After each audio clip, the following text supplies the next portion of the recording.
My husband erased my name from his charity gala. He didn't know I owned the theater where the event was held. When he arrived with his +1, I stood under the lights.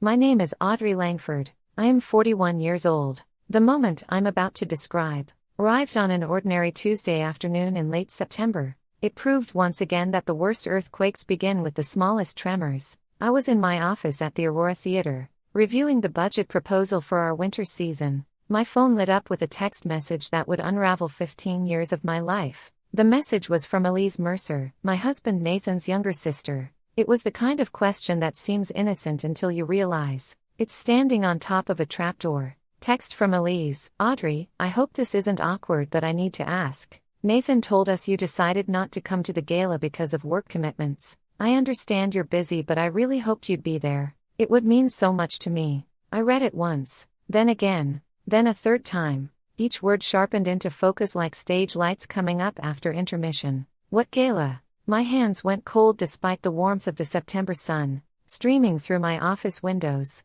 I set down my pen and stared at the phone. Nathan and I shared a calendar. We'd maintained that system for years. Doctor's appointments in blue, social events in green, work obligations in red. I opened the calendar on my phone. Friday, September 22nd. Blank. Completely blank. My reply: Elise, I think there's been some kind of confusion. I don't know anything about a gala on Friday. What are you talking about? The 3 dots appeared immediately. She was typing. Then they stopped. Then started again. I watched this small drama play out on my screen. Something shifted in my chest. Finally her response came through. Text from Elise: The Arts for Tomorrow Gala. At the Aurora Theater. Nathan said you were overwhelmed with work and couldn't attend. We sent the formal invitation 2 months ago. He confirmed for both of you, and then called last week to say it would just be him. The Aurora Theater. My theater. The building I had spent 7 years restoring from a hollowed-out ruin into something living and beautiful.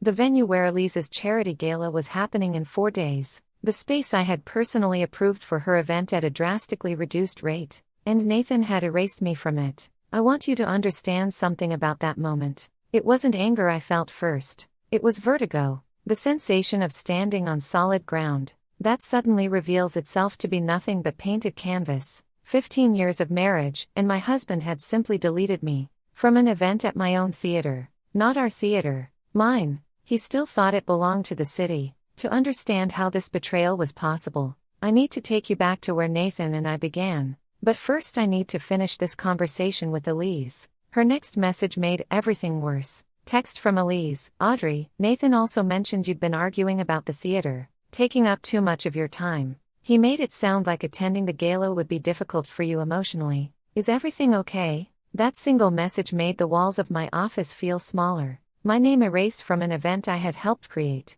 My relationship with my sister-in-law, filtered through Nathan's carefully constructed lies. My dedication reframed as obsession. It wasn't about a missing invitation. It was about being written out of my own story. I stood and walked to the window overlooking the theater's main entrance. From here I could see the restored marquee, the Art Deco details I had spent months researching and recreating. Every element of this building carried my fingerprints, and Nathan had told his family I was too busy to attend an event here. I called Travis Wynn, our stage manager and my most precise set of eyes. He answered on the second ring. Travis, I said, keeping my voice level, tell me about the Arts for Tomorrow Gala on Friday. There was a pause. I heard the rustle of papers. The sound of Travis pulling up information on his ever-present tablet. The gala, he said. Right. Your sister-in-law's event. We've been coordinating with an outside event planner for 6 weeks. Full stage setup. Seated dinner for 200. Speeches and video presentations. It's going to be beautiful. And a guest list, I said. Do you have it? I do. Want me to send it to you? Please. The email arrived 30 seconds later. Attachment opened, guest list, aftg.pdf. I scrolled through names. My eyes moving faster as I searched for my own.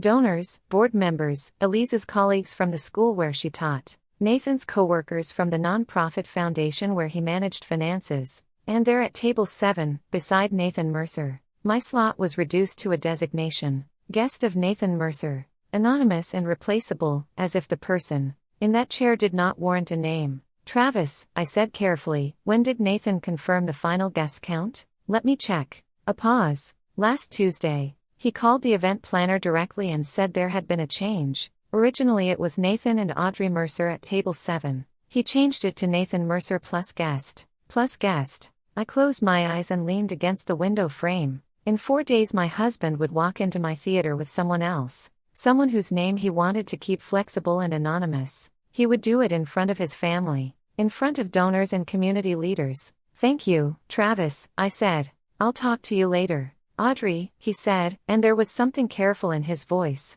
Something that suggested he knew more than he was saying. If there's anything I can do, you know I'm here. I know. Thank you. I hung up and stood there surrounded by the evidence of everything I had built. The framed plaques on the wall from arts organizations. The photographs of opening nights. The blueprints showing the before and after of a building most people had wanted to demolish. This was mine. Every cracked tile I had replaced. Every light I had positioned. Mine. And Nathan was using it as the stage for whatever betrayal he had planned. I picked up my phone one more time. My reply, there's been a terrible misunderstanding. I never said I couldn't attend. In fact, I'm looking forward to being there. I'll see you Friday. Her response was immediate. Text from Elise, oh thank God. I was so worried. I'll make sure your name is back on the seating chart. My reply, don't worry about that. I'll handle the arrangements myself. Because I would handle them. I would walk into my own theater on Friday night. I would watch Nathan's carefully constructed deception fall apart. But first I needed to understand exactly what I was dealing with.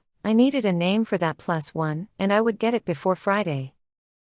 To understand how I ended up standing in my office staring at evidence of my husband's betrayal, you need to know how Nathan and I began. You need to see the version of us that existed before ambition became a wedge. We met 15 years ago at the Hastings Arts Foundation, a mid-sized nonprofit supporting emerging artists and community programs across Chicago. I was 26, fresh from a master's in arts administration, newly hired as program coordinator. Nathan was 29, 3 years into his role as finance officer. I remember the first staff meeting where we were introduced. Nathan wore a navy suit that looked expensive. He had this way of listening that made you feel like you were the only person in the room. Welcome to the chaos, he said. If you need help navigating the budget labyrinth, I'm your guy. I liked him immediately. There was something solid about him. Something reassuring in the way he talked about numbers as if they were puzzles to solve. And he was handsome in that quiet grown-up way. Nathan seemed comfortable in his own skin. I would learn later how wrong I was about that.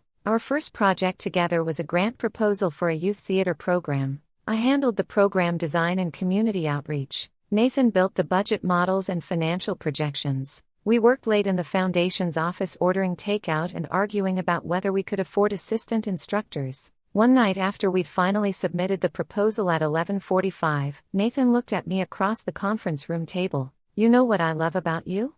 He said, you fight for every line item like it's a kid's entire future. Because it is, I said. He smiled. Exactly. That's why we're going to do great things together. We dated for 6 months before he proposed. Looking back, I think I was swept up in the idea of partnership. The possibility of building something meaningful with someone who understood the importance of the work. And when he proposed on the roof of the Metropolitan Tower at sunset, I said yes without hesitation. His family was another matter entirely. His mother, Marjorie Mercer, was 63 when I first met her. A widow of 7 years who had spent her entire adult life as a doctor's wife and mother. Nathan's father had been a cardiologist, successful and well-regarded. Marjorie had built her identity around supporting his career. The first dinner at Marjorie's house in Oak Park felt like an audition I didn't know I was performing in. The dining room was formal. Marjorie sat at the head of the table like a judge presiding over a court. So, Audrey, she said as she passed the rolls, Nathan tells me you work at the Hastings Foundation. That must be interesting. It is, I said. We support some incredible artists and programs. But not very stable, I imagine. The arts are so dependent on donations. One bad economy and everything falls apart. Nathan reached for my hand under the table. I interpreted it as reassurance. Now I wonder if it was a warning. It's true that nonprofit work can be uncertain, I said carefully. But that's why the work matters. Somebody has to fight for the programs that won't survive on their own. Marjorie smiled, but it didn't reach her eyes. Very idealistic. I'm sure you'll grow out of that once you and Nathan start a family. Children have a way of clarifying priorities. We haven't really discussed that yet, I said.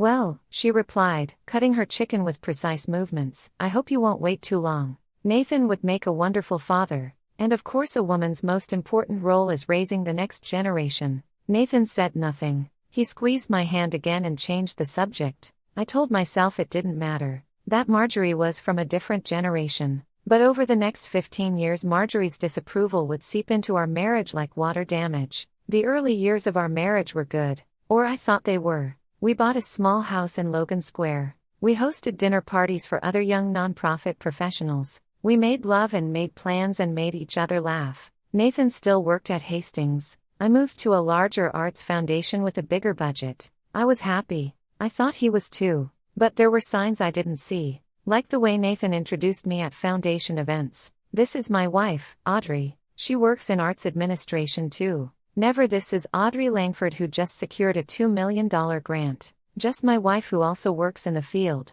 Or the way he responded when I came home excited about a successful grant. That's great, honey, he'd say, barely looking up. Then he'd change the subject. Or the way his mother's comments at Sunday dinners grew more pointed. Still no grandchildren, Audrey? And, don't you think Nathan looks tired? Having two demanding careers doesn't help. Nathan never contradicted her. He never defended me. He just squeezed my hand under the table and let his mother's words hang in the air. He once said he loved that I dreamed in spotlights. But after we married he began dimming the lights one switch at a time. It was our 10th wedding anniversary when the truth finally surfaced. We went to dinner at the same restaurant where Nathan had taken me on our first date. Over dessert Nathan reached across the table and took my hand. Audrey, he said, I need to ask you something. And I need you to be honest. Of course. Are you happy? The question surprised me. Yes, I said. I mean the restoration is exhausting. But yes, I'm building something that matters. I'm happy. Aren't you? He was quiet for a long time. Finally he said, I don't know. I thought I would be. But Audrey, sometimes I feel like I'm disappearing. Like you're becoming this larger-than-life person and I'm just the guy who shows up to events. Everyone knows Audrey Langford. Nobody knows Nathan Mercer except as your husband. Nathan, that's not true. We're partners. Are we? Because from where I'm sitting it feels like you're the star and I'm the understudy. I didn't know what to say. Because there was truth in it. I was becoming someone in Chicago's arts community. Getting recognition. Getting invited to speak at conferences. And Nathan was still doing the same job he'd been doing for 10 years. But what was I supposed to do? Make myself smaller?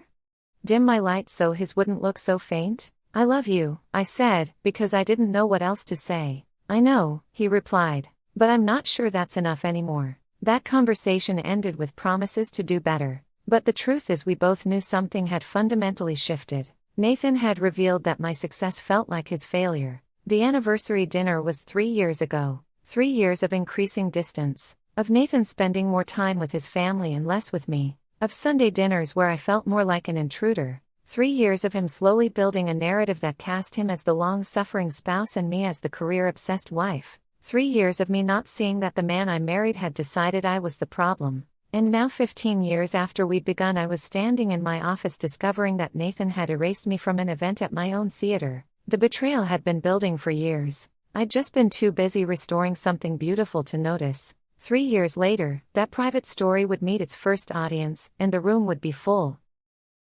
I need to tell you about the Aurora Theater, not just because it's central to what happened with Nathan, but because understanding the building means understanding me, and Nathan never understood that. The Aurora had been built in 1928 by a German immigrant named Friedrich Braun. He believed that every neighborhood deserved beauty, that art wasn't just for the wealthy but for everyone. For 4 decades it held community productions and touring shows. By the 70s the neighborhood declined. The Aurora closed in 1989 and sat empty for 2 decades. When I first saw it on a cold afternoon in November 7 years ago most people saw a teardown. The roof was partially collapsed. The seats had been stolen. Graffiti covered the walls. But I saw something else. The stage, though damaged, was built with perfect acoustics. The balcony railings were detailed metalwork. The ceiling had the remains of a hand-painted mural showing the Aurora Borealis. I saw what it had been and I saw what it could be again. The Aurora Theater project had been formed by community activists who wanted to save the building.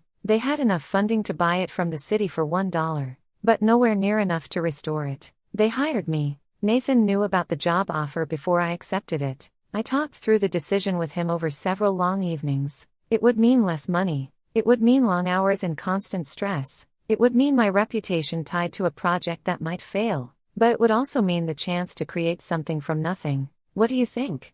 I asked Nathan. He was quiet for a while, then said, I think you're going to do it no matter what I say, so I might as well be supportive. At the time I thought that was his way of saying yes. Now I realize it was resignation. I accepted the position in June. By August I was neck-deep in structural engineering reports and grant applications. The restoration would cost $12 million. We had $2 million in committed grants. I had to find the other $10 million. Nathan helped in the beginning. He reviewed my budget spreadsheets, gave advice on donor strategies. I was grateful, but I noticed he never quite asked the central question. He never said whose name is on the deed. The truth was simpler than he imagined. 3 months after I started, my grandmother died. My father's mother, a woman who had lived through the Depression and World War II. She'd been a teacher, a union organizer. She left me $200,000. And it came with a letter that said in her careful handwriting, use this to build something that outlasts you. My grandmother had grown up 3 blocks from the Aurora. She'd seen her first play there in 1942. She'd mourned when it closed. So I knew what I had to do. I used her inheritance as seed capital, combined it with a loan from a community development bank, worked with the board to restructure the organization, and when the paperwork was signed, the building wasn't owned by the nonprofit. It was owned by me,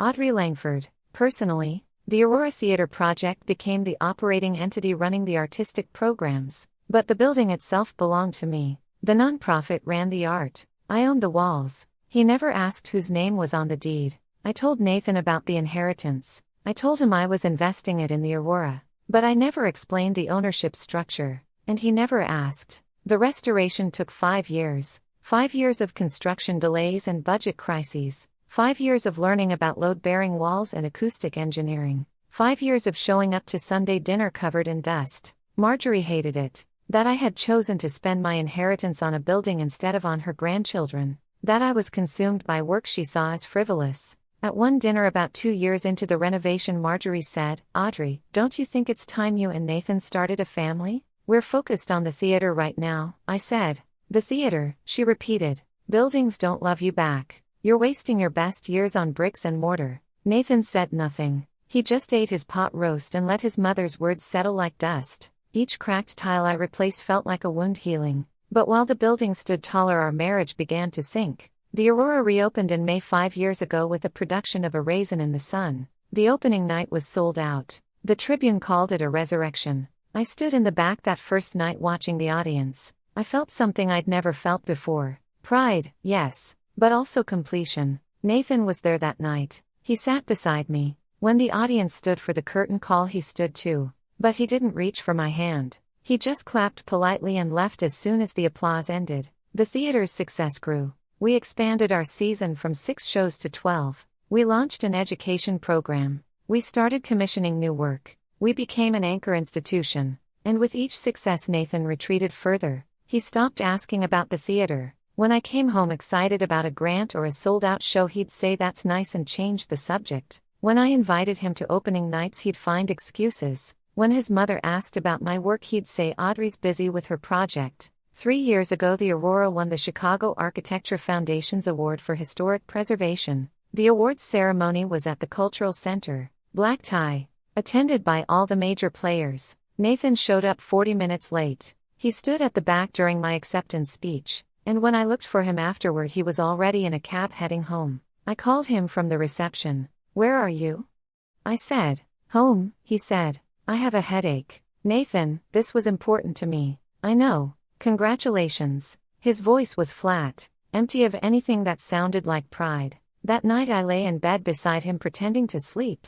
I understood something I'd been avoiding. Nathan didn't want me to fail, but he also couldn't stand watching me succeed. All I knew was that the man I'd married had become a stranger who resented me, a stranger who was planning something I couldn't yet see. And now, with Elise's text message still glowing on my phone, I was beginning to understand what that storm looked like. Nathan was erasing me, not dramatically, but carefully, one invitation at a time. He was rewriting our story to cast himself as reasonable and me as obsessive. But I would find out. Because on Friday night when Nathan walked into the Aurora with his anonymous +1, I would be there. In my theater. The one he thought belonged to someone else. Each cracked tile I'd replaced. Each light I'd positioned. All of it mine. I looked out my office window at the Aurora's marquee. At the Art Deco details that had survived 20 years of neglect. And 5 years of restoration. This building had endured. It had refused to die. And so would I. On Friday night, the house lights would rise, and so would I. Wednesday morning I woke before dawn. Nathan was still asleep beside me, his breathing even and undisturbed. I studied his face in the dim light filtering through the curtains. This man who had shared my bed for 15 years. This stranger who thought he could erase me from my own theater. I got up quietly and went downstairs to my home office. The house was silent except for the hum of the refrigerator, and the distant sound of early traffic. I made coffee and opened my laptop. If Nathan had changed the guest list, there would be a trail. There always was. I logged into the Aurora's administrative system, and pulled up the event file for Arts for Tomorrow Gala, hosted by Riverside Hospital Foundation to raise funds for their new pediatric wing. The original contract had been signed 4 months ago. Everything looked normal until I reached the amendments folder. 3 weeks ago, an email had arrived from Nathan's personal address, not his work email, his personal Gmail account. The subject line reads Seating Chart Update. I opened it and read his message to our event coordinator, a woman named Clara Mills, who worked with outside rentals. The email said, Clara, please update Table 7. Change from Nathan and Audrey Mercer to Nathan Mercer plus guest. Audrey has a conflict and won't be able to attend. Thanks, Nathan. Simple, clean, a lie wrapped in administrative efficiency. I scrolled down and found Clara's response. Done. Updated in the system. Should I notify Elise Mercer of the change? Nathan's reply, no need. I'll handle family communication. I kept digging. 2 days after that exchange, another email arrived. This one from Nathan to our catering manager, requesting a vegetarian meal for Table 7. Guest preference. I kept searching. Then I found something else. A week ago, Nathan had called Clara directly. She'd summarized the conversation in an internal memo. The memo read Nathan Mercer called to confirm his +1 for the gala. Name is Renee Dalton. She's a colleague from Riverside Hospital Foundation. He wants to make sure she's seated to his right. Also requested a bottle of the Chablis for the table, personal tab. Renee Dalton. I sat back and stared at the name. I knew the Riverside Hospital Foundation, one of the most influential healthcare philanthropies in the Midwest. If Nathan was bringing someone from there, this wasn't just about an affair. This was about positioning. About building a narrative where he was the community philanthropy leader, and I was the workaholic wife. I searched for Renee Dalton online. Her LinkedIn showed Director of Strategic Partnerships at Riverside Hospital Foundation, MBA. From Kellogg, mid-30s. Her recent posts covered healthcare philanthropy and arts and health initiatives. 5 days ago she'd posted a photo from a fundraising dinner. In the background, barely visible, was Nathan, standing close, smiling. Riverside Hospital Foundation's website listed an opening for a community representative on their board, posted 6 weeks ago. Applications due October 1st, 5 days from now. Nathan was applying for a board seat, and he was bringing their Director of Strategic Partnerships to a high-profile charity event at what he wanted them to think was his theater. Except the theater was mine. I closed my laptop.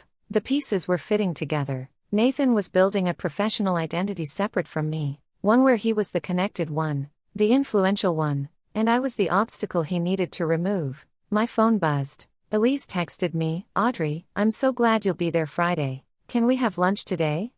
I need to talk to you about something. I replied, of course. Where and when? The cafe on Monroe at noon? She wrote back. I'll be there, I said. I spent the morning at the theater going through my usual Wednesday routine. Staff meeting at 9. Budget review at 10. A walkthrough of the main stage to check on a lighting repair. Travis caught me after the staff meeting. He waited until everyone else had left the conference room. Audrey, he said quietly, I need to tell you something. Nathan was here yesterday. Yesterday, Tuesday afternoon, around 3. He came through the lobby and went straight to the box office. Talked to Clara for about 20 minutes. When he left, Clara looked upset. She came up to the booth and asked if I knew why you weren't attending the gala. She said Nathan had told her you two were having problems. I felt the anger rise but kept my voice steady. Thank you for telling me. There's something else. He had someone with him, a woman I didn't recognize. Dark hair, business suit, very polished. They had coffee in the lobby cafe. Renee Dalton. Nathan was showing her the theater, showing off what he wanted her to think was his territory. Travis, I need you to do something for me. Friday night, I want you in the lighting booth during the entire event. I may need to make some adjustments to the program. He studied my face for a moment, then nodded. Whatever you need. At noon I walked to the cafe on Monroe. Elise was already there with 2 cups of tea. She stood when she saw me and hugged me tightly. We sat down and she pushed one of the teas toward me. Her hands were shaking slightly. Elise, what's wrong? I asked. She took a breath. I talked to Nathan last night about the confusion with the gala. He got very defensive. Said you'd told him you couldn't come and I must have misunderstood. But Audrey, I didn't. I know. And then my mother called this morning. She said Nathan told her you two were having serious problems, that you'd become obsessed with the theater. She said I should be prepared for an announcement Friday night. My blood went cold. What kind of announcement? She didn't say exactly, but she implied Nathan might be making a public statement about your marriage. I looked at this young woman who had always been kind to me. She deserved the truth. Nathan is bringing a date to your gala, I said quietly. A woman named Renee Dalton from Riverside Hospital Foundation. He's been positioning himself for a board seat there, and he's using your charity event at my theater to build credibility. Elise's face went pale. A date?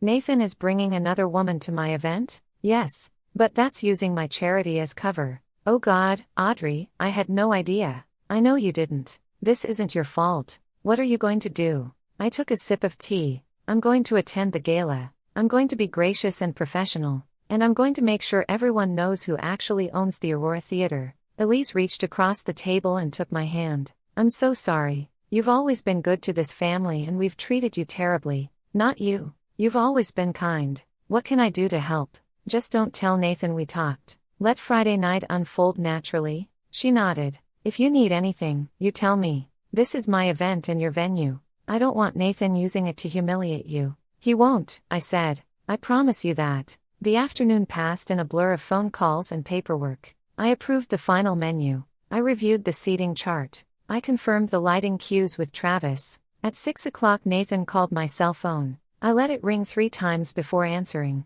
Hi, I said. Hey, I'm going to be late tonight. Another work thing. Okay, you sound distracted. Everything all right? The audacity of the question almost made me laugh. Just busy. The usual. Right. The theater. Audrey, I've been thinking, maybe after Elise's event is over, we should talk. Really talk. I think that's a good idea, I said, keeping my voice neutral. Okay, good. I'll see you later tonight. Nathan. Yeah. The woman you're bringing to the gala. Does she know you're married? Silence. Long and heavy. Then I don't know what you're talking about. Renee Dalton. From Riverside Hospital Foundation. Does she know? More silence. Then he hung up. I stood in my office holding the phone. My hand was steady. My breathing was calm. Something had shifted in me over the past 2 days. The shock had burned away. The hurt had crystallized into something clearer. Nathan thought he was building a new life, a new identity, a new future where he wasn't overshadowed by his wife's success, but he'd built it on my property, in my theater, using my reputation. And Friday night, in front of everyone who mattered, I would take it all back. Not with anger, not with drama, but with the simple truth about who owned what. By Thursday, I stopped asking who she was. I started asking what he wanted. Thursday passed in a strange state of clarity. I moved through the day's tasks with mechanical precision, approving final numbers, responding to emails, meeting with donors, everything normal on the surface, everything calculated underneath. Nathan didn't come home Thursday night. He sent a text at 7 saying he had to stay late at the office. I knew he was with Renee. The personal betrayal had become background noise. He was trying to steal my credibility, my connections, my theater's reputation. That, I would not allow. At 9 o'clock Thursday night I drove to the Aurora. The building was mostly dark except for the ghost light on stage and the security lights in the lobby. I used my key to enter through the side door. The main theater had been transformed. Tables set with white linens and crystal, a stage backdrop featuring the Hospital Foundation's logo, lighting positions marked with colored tape. I walked down the center aisle and climbed the steps to the stage. My footsteps echoed in the empty space. I stood center stage and looked out at the rows of empty seats. This building had been dead when I found it. Most people who toured it saw only the cost, the impossibility. But I'd seen Friedrich Braun's vision still there underneath the decay. I'd spent 5 years bringing it back, and Nathan wanted to present it as if he had any claim to it at all. I pulled out my phone and scrolled back through years of photos until I found what I was looking for. The day I signed the ownership papers, I was standing in front of the Aurora in jeans and a work shirt. The building behind me was still boarded up. In my hands I held a folder of documents. The deed, the loan papers, the plans. In the corner of the photo was my grandmother's letter. The one that had said, "Use this to build something that outlasts you." I'd framed that letter and hung it in my office. But Nathan had never asked to see it. He'd never asked about the ownership structure. He'd simply assumed the Aurora belonged to some vague collective. His assumption had become his weapon, and now I would take it back. I walked backstage and found Travis in the lighting booth running through tomorrow's cue sequence. "Working late," I said. He looked up and smiled. "Just making sure everything's perfect. How are you holding up?" "I'm all right, Travis. I need to make a change to the program." "What kind of change?" "After Elise's speech, before the fundraising appeal, I want you to bring up stage lights to full. No warning, just full stage wash. Can you do that?" He studied me for a moment. "Of course. Any particular cue?" "I'll signal you. I'll be standing near table 7. When I raise my right hand, bring the lights up." "Got it. Anything else?" "Yes, I'm going to speak. Not on the program. Just a brief statement about the theater's history and ownership. I'll need a handheld microphone. I'll have one ready." He nodded. "Then let's make it perfect." I left Travis and walked through the backstage area, past the dressing rooms, past the storage, past the administrative offices, and then I smelled it. Perfume. Floral and expensive. Not a scent I wore. Not a scent that belonged here. I followed the smell to the green room. The door was closed but not locked. I opened it and flipped on the lights. 2 wine glasses sat in the sink. A lipstick stain on one of them. A business card on the coffee table. Renee Dalton, Director of Strategic Partnerships, Riverside Hospital Foundation. Nathan had brought her here, to my theater. I put the card in my pocket and looked around more carefully. On the small table by the couch was a folder. I opened it. Inside were documents. A copy of Riverside Hospital Foundation's board application. A draft cover letter. A list of references. The cover letter began, "As someone deeply connected to Chicago's arts community, with extensive experience in theater administration, I believe I would be an asset to the Riverside Hospital Foundation board." He was claiming my work as his own. I took photos of every page with my phone. Then I put the folder back exactly where I'd found it. In the lobby I found another piece of evidence. An extra wine order added to the catering invoice. 2 bottles of expensive Chablis,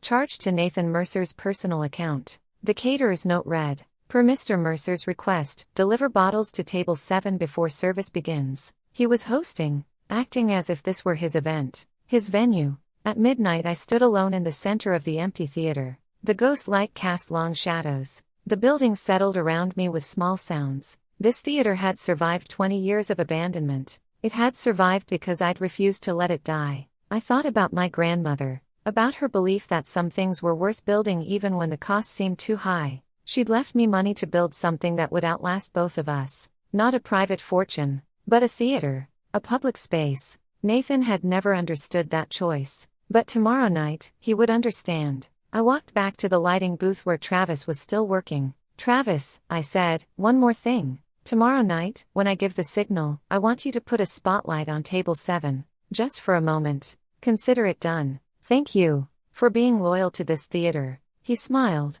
"Audrey, you saved this building when everyone else wanted to tear it down. Loyalty isn't even a question." I drove home at 1 in the morning. The house was dark. Nathan's car wasn't in the driveway. I went to my office and pulled out the ownership documents. The deed with my name on it. The articles of incorporation. The loan papers showing my personal guarantee. Every document that proved the Aurora Theater belonged to me. I made copies and put them in a leather portfolio. Tomorrow night, if Nathan pushed, I would have proof ready. I sat at my desk and rehearsed what I would say. Not a speech exactly, just a few sentences. An introduction. A reminder. Simple, factual, devastating. At 3 in the morning I finally went to bed. I lay in the darkness and thought about tomorrow. About the moment when all his careful construction would collapse. I didn't feel triumphant. I felt tired and sad and ready for it to be over. But I also felt clear, certain, strong. If he wanted a performance, I would give him one.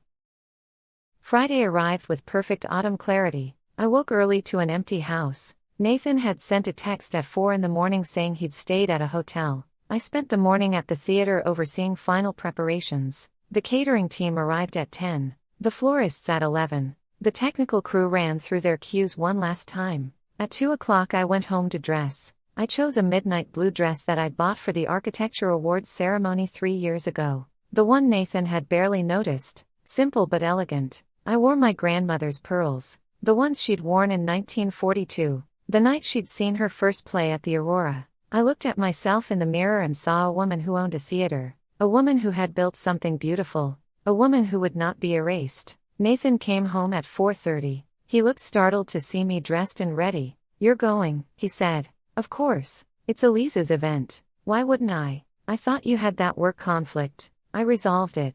Turns out I'm essential to the venue operations. I watched him process this. He'd built an entire narrative around my absence. "Right," he finally said. "Well, I guess I'll see you there." He went upstairs to change. When he came back down 20 minutes later, he was wearing his best suit. "Are you riding with me?"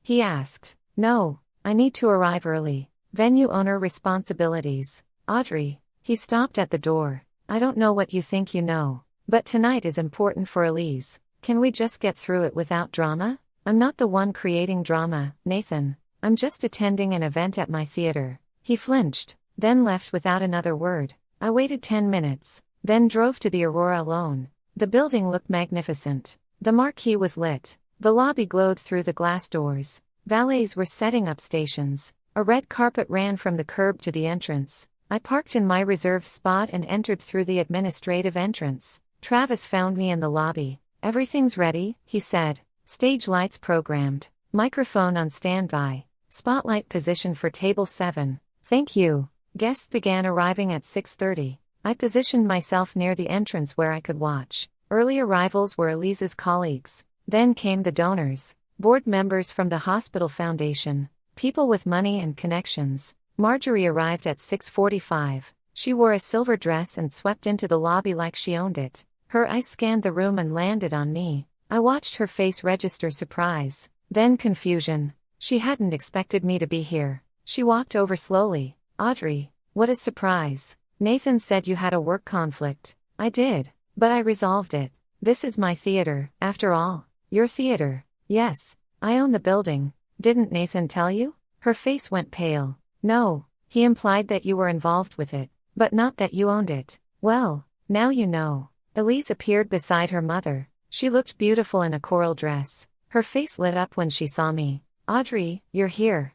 She hugged me tightly, whispered in my ear, "Thank you." Nathan arrived at 7. He wasn't alone. Renee Dalton walked beside him. Polished, professional, attractive. She wore a black cocktail dress and expensive jewelry. Nathan saw me across the lobby. Our eyes met. I watched him freeze. Watched him turn to Renee and say something. I didn't look away. Then I walked toward them. "Audrey," he said, "this is unexpected, is it?"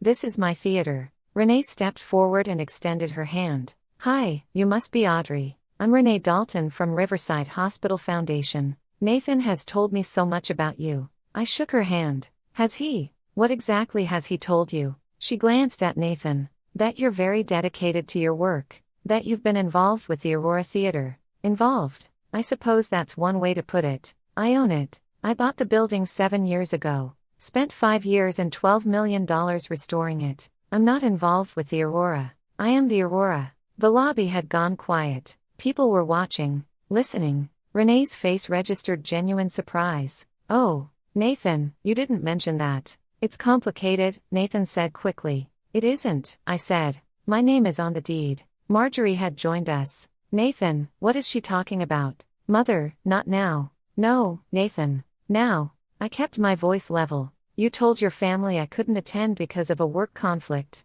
You changed the guest list to remove my name. You brought a colleague to an event at my theater. And you're using your connection to this venue as part of your pitch for a board seat." Nathan's face went dark red. "You went through my things. I found your things in my building. Can we please talk about this in private? Why? You made this public when you erased me from the guest list. Elise stepped between us. Her voice was shaking but firm. Nathan, is this true?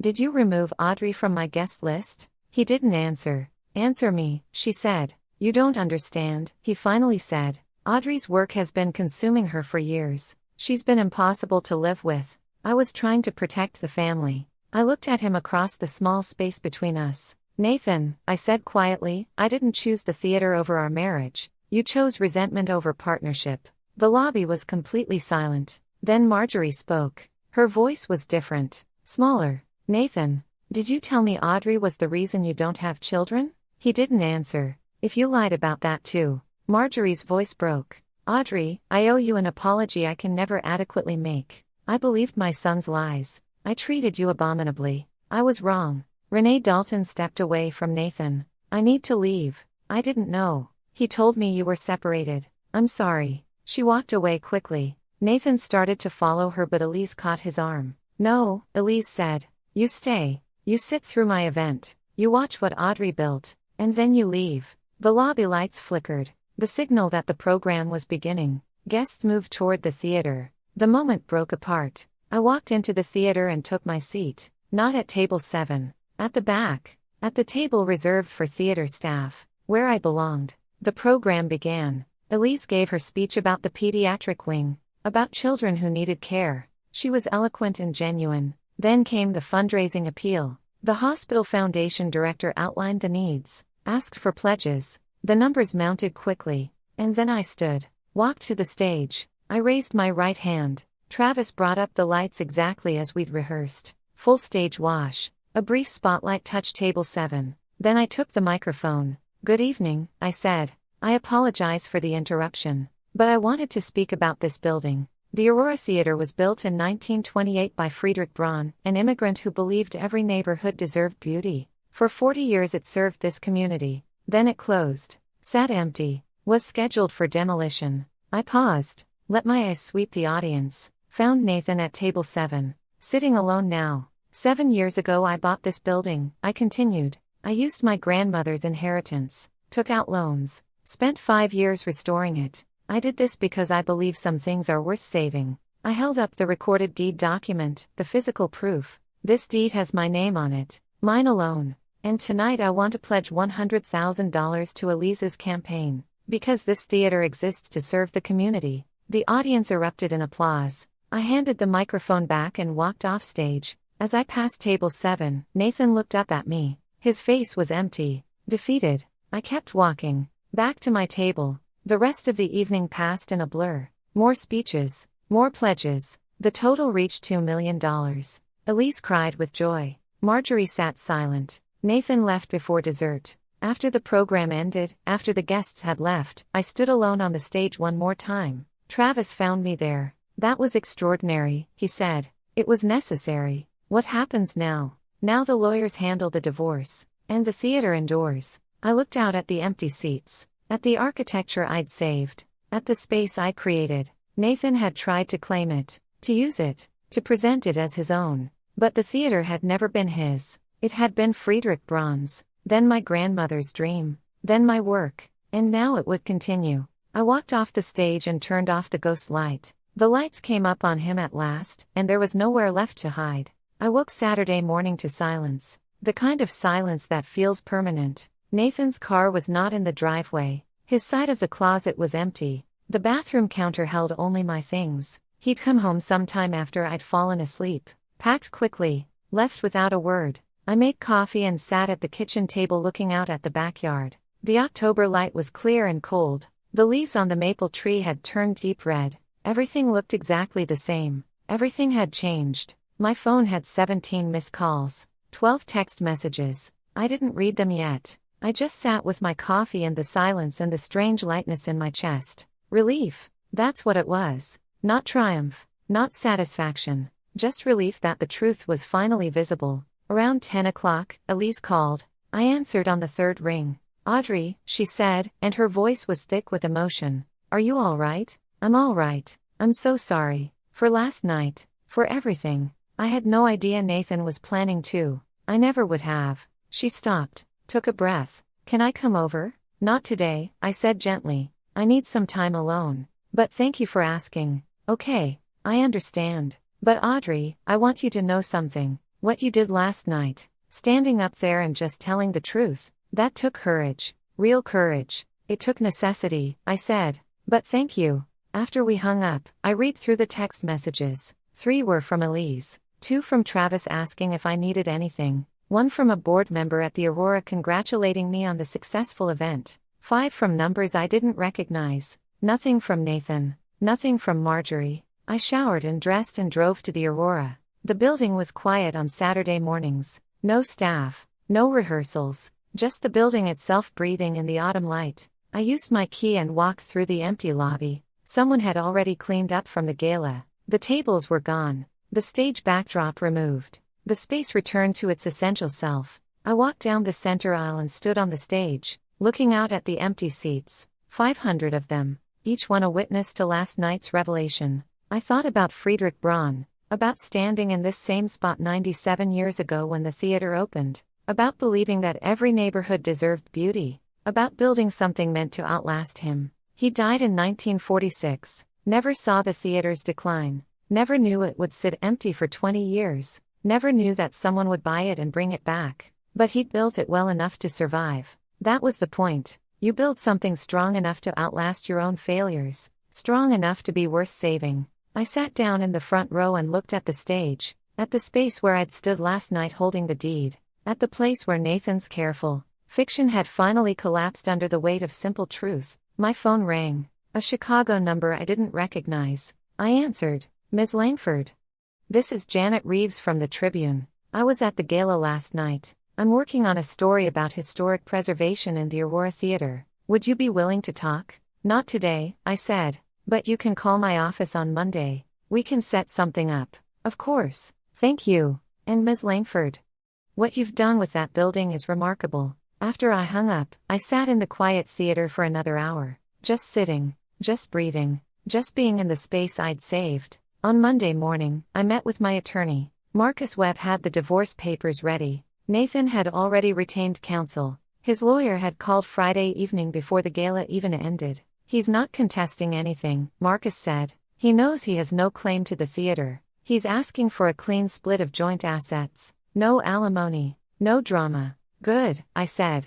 Audrey, I have to tell you, what you did Friday night was legally brilliant. You established clear ownership in front of 200 witnesses, including his potential employer. There's no ambiguity left. That wasn't why I did it. I know, but it helped. I signed the papers. Marcus would file them that afternoon. Illinois required a 6-month waiting period. By April, I would be legally free. The rest of Monday passed in a strange rhythm. Normal tasks, staff meetings, budget reviews. Everyone at the theater knew what had happened. News travels fast in Chicago's arts community, but no one asked intrusive questions. They just worked with quiet efficiency. Travis found me in my office at the end of the day. How are you holding up? He asked. I'm all right, really. The whole city's talking about Friday night, about what you did. Let them talk. He smiled. You know what they're saying?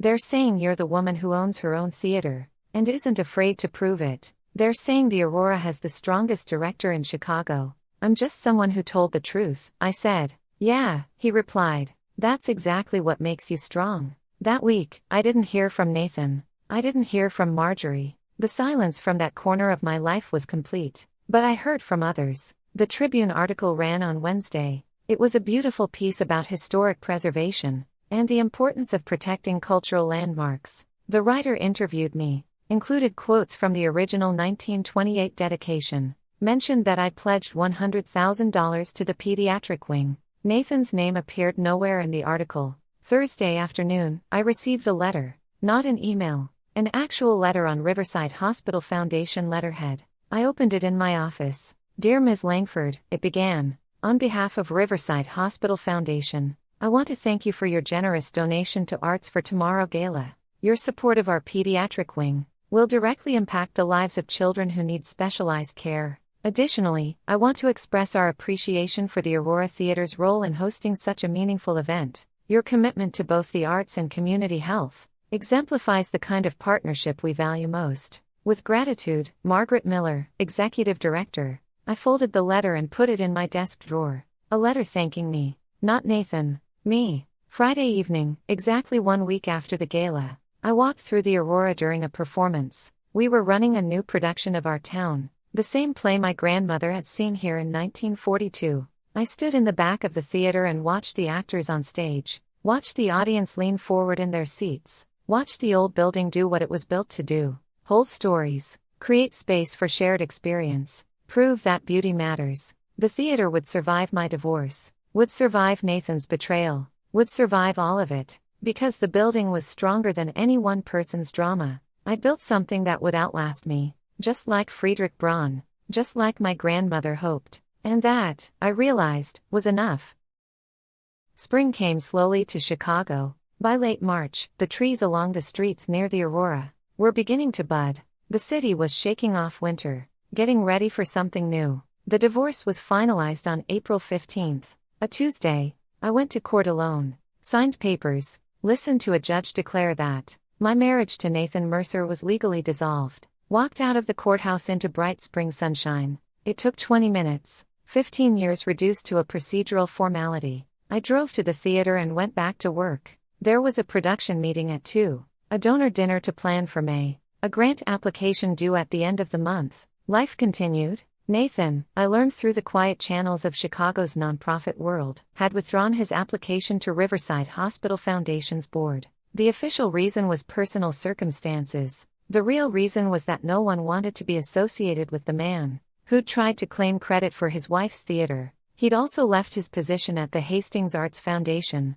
moved to Milwaukee, taken a job with a smaller organization there, started over somewhere his reputation hadn't preceded him. I didn't take satisfaction in this. I didn't feel vindicated. I just felt tired of carrying the weight of his resentment, glad to set it down, glad to be free. Marjorie called in early May. I almost didn't answer, but something made me pick up.